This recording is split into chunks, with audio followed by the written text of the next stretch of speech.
Bakit nyo sinisira ang mga newspaper na yan? Alam nyo bang pinaghirapan ng mga estudyanteng journalist yan? Sorry po, ma'am.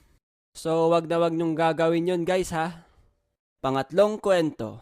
Natutulog ako noon sa English subject namin. Antukin kasi ako nung mga panahon na nag-aaral pa ako. Siguro kung may award lang ang laging tulog, siguro ako na yung top 1. Laging tulog award goes to Jen!